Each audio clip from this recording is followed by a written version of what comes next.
Hey there, it's Wayfair here, where delivery and setup are as easy as a few taps on your phone. You're relaxing in an old hammock, scrolling Wayfair's app, when you spot it, a brand new patio set. Next thing you know, Wayfair delivers it right to your patio and sets it up. Oh, you need a new grill too? All right, Wayfair's got you covered. With Wayfair's Room of Choice delivery and fast expert setup on qualifying orders, life gets a little easier. Visit wayfair.com or the Wayfair app. Wayfair, every style, every home.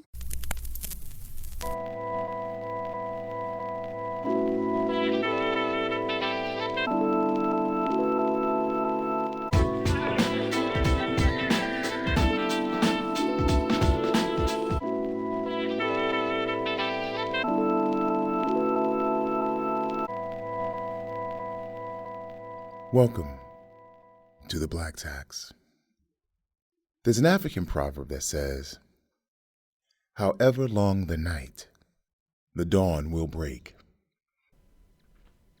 Oftentimes we listen to the noise about us and use that as a crutch to make decisions on what we should do, what we should say, how we should respond, how we should act, how we should dress, how we should talk. And those things become the tools we use when we don't want to face our fears, when we want to break out, stay in the lane that we're in, and we are afraid to walk a different path.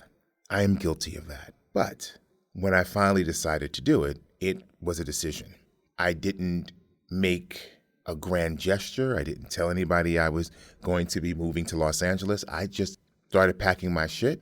Hired a moving company, had all my shit moved from New York to LA, found an apartment, found a job, found another job, and began to figure out the rhythm of what Los Angeles is. There's an adage that says, in New York, it's who you know. In Los Angeles, it's who knows you. That's why there's a lot of star fucking that happens in Los Angeles. I know so-and-so and so. This is what I do. This is what I am. This is how I do. Oh, yeah, I'm working on this project with so-and-so and so-and-so. The name dropping becomes so synonymous with your identity that you forget who you are in these spaces. But I digress. The decision to move to Los Angeles was not a difficult one when I made it, but leading up to it was. It was, what was I leaving behind? What was I giving up? My family was here. You know, I had just gotten out of a marriage, a really bad relationship that just turned ugly in the blink of an eye. So I thought, but she was playing this game for a while, and I was so stupidly in love I didn't see it. I was moving from my Brooklyn neighborhood, moving into Harlem, dealing with the towers coming down and rebuilding my business, and I was like, it's just time to go. It's time for something different. And though Atlanta at the time was becoming this entertainment capital of the South, I've lived in Atlanta, and I was like, I can't do that to myself again. So LA was the next natural space to go. And because I was moving away from music, more into film, television, and music, LA seemed to be the ideal space to go. And it was trying. It was stressful. It was difficult. It was cliquish. It was a bunch of things, not to mention, as I mentioned last year when the podcast, being slipped a Mickey during an Oscar event. Somebody was trying to get these cookies. Not happening. But I understand that change is a rapid thing that can become overwhelming. There was one of my frat brothers who wanted to move to New York, and the frat brother he was going to be staying with got a job offer and had to move. So he was like, yo, I need you to do me a favor. One of our bros is coming up, and I got to move. Can he crash with you for a little bit? And I was like, I don't even know this motherfucker. Why would I let him crash with me? Come on the shield. Okay, got it. So the gentleman came, we met, we chatted, we talked, and he stayed with me. Now, the problem was he thought that I was going to be his personal tour guide during the week when I had a gig to go to. And that didn't happen. He got so overwhelmed with what was happening in the city he was in, the people he didn't know, how to maneuver, how to get around, that he ended up tucking his tail and going back to Alabama. Now, not saying that there's anything wrong with that. Different strokes for different folks. Everything ain't for everybody. But when you make plans to step out, when you make plans to turn your world upside down, it should be a plan. It shouldn't be some shit you threw on the wall and like, oh, I'm going to do this today. And even though that's kind of what I did, I still had a plan.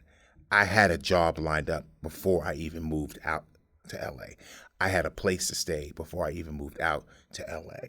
There were things that I had already done that weren't particularly concrete, but it was solid enough that if I went out, I was good. I had enough money to live on for 6 months. If the job didn't come through, I had to rent cars to figure out what I wanted to do before I bought a car, because I wanted to understand how LA was, how to get around LA. So now I know how to maneuver from trying to get to the job I had that was in Century City and I was living in Silver Lake. What was the fastest route? What time of the day I had to get on the road so I wouldn't be stuck in traffic. All of these nuances that I had to learn was a part of the growth in the new road that I was walking on. But I had to face my fear. I had to face the fear that it could all blow up in my face or it'd be a great success. In hindsight, it's half a dozen of one and half a dozen of the other. I don't dislike LA. I don't particularly like LA. But what I learned from LA is that I'm a little too real. I'm a little too focused. I don't do the fake and phony.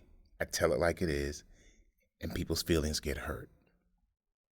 So now I'm back in New York, about to go to LA for work. But the journey to get there took courage. And it wasn't a lot of courage. It was a mustard seed of faith that it would all work out. Even while I was there, I had my strives. I had my financial issues. When the financial crisis happened, I lost everything. I lost my job. I talk about when my boss attacked me because she was upset that I wouldn't have sex with her. And I had to quit that job and I couldn't find a job and I was on unemployment. And, there was a point where I had a business partner and he tried to be a bully. And I was like, yeah, that's not going to happen. I'll sleep in my car first before I allow you to put me in a situation that makes me extremely uncomfortable. So for 3 months, I slept in my car in LA. Best adventure I've ever had. Because it taught me a lot about my character. It taught me about that I don't bend to the will of other people. And had I not taken this journey, I would have never learned these lessons. I'm not saying that that's what you need to do. By no means. I like to be a little extra. Or I'm told I'm extra. Or maybe I am extra and extra. Extra, extra. But in all of that, growth comes. In all of that, you change. And that change becomes something phenomenal. It has allowed me to be a better writer, a better producer, a better director, a better creative. Those are things that drive me now. Those are things that bring me happiness and joy. I know how to maneuver in Los Angeles now, in Atlanta, because I've lived there. I know how to maneuver in London. I know how to maneuver in South Africa. Every place I've lived for a period of time. So I kind of get the rhythm. What I want you to do in this particular podcast, I want you to face the fear of leaving, knowing in your soul there's light ahead. The only way you grow is by trying. If you never try, you stay stagnant. There's no growth. If there's no growth, you can't change your situation. If you can't change your situation, it just falls apart. So I want you to think about your wildest dreams, the thing that you want the most, and take your first step today to go for it. That road may be a little treacherous in the beginning. You may hear all the doubting Thomases around you, your mama, your daddy, your best friend, your girlfriend. holding on to you because they're selfish. But you've got to break away from that. You got to be you. I'm always going to be me. It irks the fuck out of people that I'm always me. But I go to bed happy. I wake up happy. I love the man that I am. That's never going to change. You too can have the same power in your life, in your career. It just takes one step. Stay woke. We out.